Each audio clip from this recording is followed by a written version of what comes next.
Welcome everyone to Five Writers, 5 Minutes, where we talk about our writing practice and give you writing tips and tricks. My name's Sarah Armstrong. I'm Tristan Bancks. I'm Lian.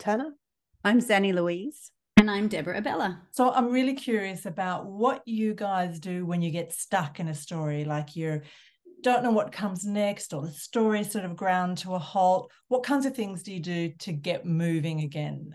Tristan? I tend to throw everything at it. For me, writer's block is a sort of permanent state in a way. Not that I'm always there going, oh no, I don't know what to write, but because I know that ideas don't come to me when I need them to, I don't just sit down and say, right, today I'm going to come up with an idea. What I do is just start free writing in the morning, and I'm just like, okay, so I need something to write about. I was working on that scene yesterday, where blah. I just start talking to myself on the page.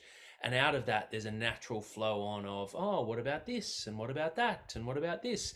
And then I'll go to the laptop, and then it might be difficult. I might be getting distracted by Twitter or Instagram and all those sort of things. And I know when I'm feeling fragmented like that, I really need to, just saying to myself to focus doesn't work. So I might gather together.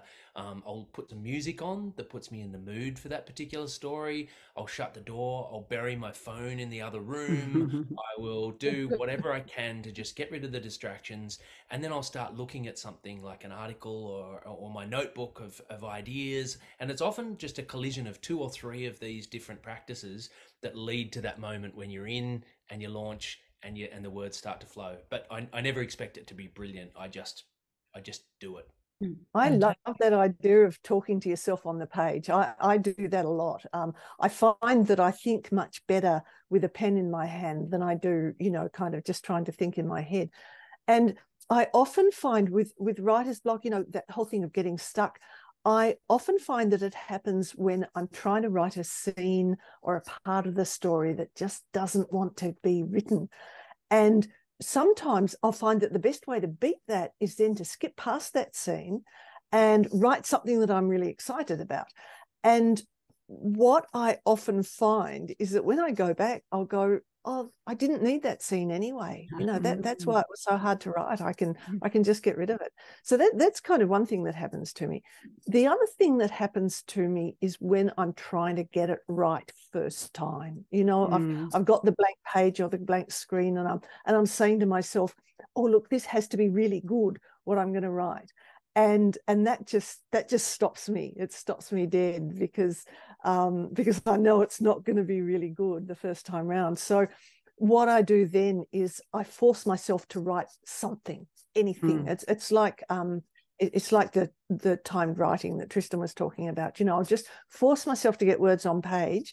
Doesn't matter if it's dreadful, just have to get something down, and then that kind of gradually breaks through. Yeah, I like that. But I have to say, I'm not really prone to writer's block. Is that okay to say that? Yes. I do have a few rituals. I do have a few rituals at work. So I do have a writer's studio, which is a separate physical space. And I try and just keep it for creativity. So I try not to do my emails or my bills or anything in there.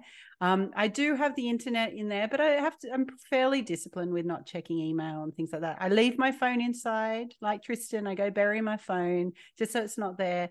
Maybe it's because I'm not a perfectionist, so I don't ever expect anything to be good. So I just sit down and I write, and as much as possible get lost in the story. I probably have more the opposite tendency where I have to make myself get up and use the bathroom and stretch my legs and do things so I don't get, a back injury or something like that.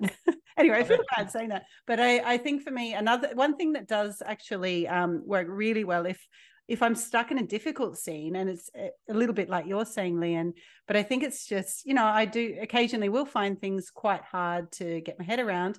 I'll go for a run, or I'll go for a walk, or I'll somehow touch base with nature. And that really helps me. I've seen you, Zanni, on a writer's retreat, actually, just pounding out the hours, and I was just watching, and you type so fast as well. And that's why I'm never going on another writer's retreat. I just felt so insecure. No, I'm only kidding. It's not good though. I'm sure. I have to say I've got a couple of tips, because I feel like Tristan, I feel like I'm in a permanent state of writer's block. Is it good enough? What am I going to do next? What's exciting enough next? So I do a couple of things. I go back to why I fell in love with the story in the first place, and I try and sort of ignite my kind of excitement for the story like that. Oh, that's right. I remember when I first really got excited and I wanted to write a story about a girl who, you know, finds a book. But the other thing I do is I go back to what the character wants. So what does my character want? And how can I make it hard for them to get it? And am I making my trouble that I put into my stories kind of worse and worse and worse? So there's increasing tension. So as I go through the story, hopefully the reader is getting more excited. The biggest tip I have, and you're not going to like this, some of you, is I plan. So I plan each chapter, and in each chapter there's a really exciting thing that I can't wait to reach, and that helps me sort of avoid writer's block. Good. Interesting. I do some of all of those things. I like free write. I'll free write she wants, he wants, just to kind of drill down into that and get more clarity. And it's almost like I'm doing that, talking to myself on the page, just trying to get clear on what they want overall, and how I can relate that to the immediate moment, the immediate scene that's unfolding. And character history is the other thing I will go to always if I'm stuck. I just go, I'm setting this aside for a moment, and I'm going to do a bit of character history, get to know my character better. It could be about something that happened, 5 or 6 years ago. It's amazing how often something will emerge in that, writing that character history, that will help me with the plot where I'm at the moment. Some little nugget of backstory that may not even land in the story in the end, but just informs me. So, and the other thing I do is I talk the story out loud to someone, like to my partner. I will just talk it out loud, and something about, I don't know, is it the pressure of someone else sort of there waiting for the story, or just something about speaking out loud? It helps me take the story to the next stage. Oh, I really relate to that too. Yeah. So helpful.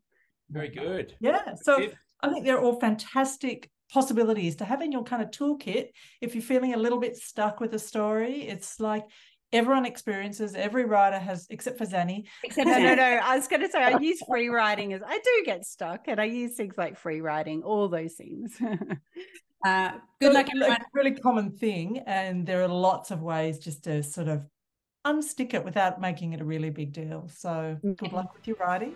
We'll see you next time. Bye. Bye.